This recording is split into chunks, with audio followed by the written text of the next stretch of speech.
वाराणसी के घाटों पर, विशेष रूप से दशाश्वमेध घाट पर होने वाली भव्य गंगा आरती से पहले एक श्रृंखलाबद्ध और श्रद्धापूर्ण तैयारी का दौर शुरू होता है।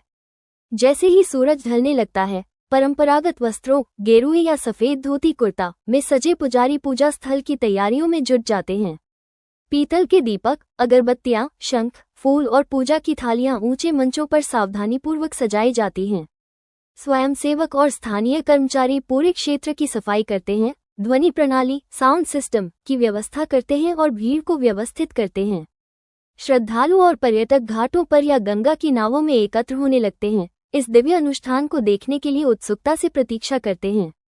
वातावरण धीरे धीरे एक पवित्र प्रतीक्षा में बदलने लगता है। मंदिर की घंटियों की ध्वनि, मंत्रोच्चार और ढोल नगाड़ों की लयबद्ध गूंज से पूरा क्षेत्र गूंज उठता है। ये तैयारियां केवल भौतिक नहीं होती, वे आध्यात्मिक भी होती हैं। ऐसा प्रतीत होता है मानो पूरा शहर मां गंगा के सम्मान में कुछ पल के लिए ठहर गया हो। पुजारी ध्यान करते हैं, अपने कदमों को तालमेल में लाते हैं और इस समर्पित तथा परंपरागत अनुष्ठान को निभाने के लिए स्वयं को मानसिक रूप से तैयार करते हैं, उस मां गंगा को नमन करने के लिए जो करोड़ों लोगों की जीवनधारा है। हनुमान जी महाराज के नमः पार्वती पतये हर हर महादेव।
ज्ञानात्मगंधे पुष्पाणि यस्मात्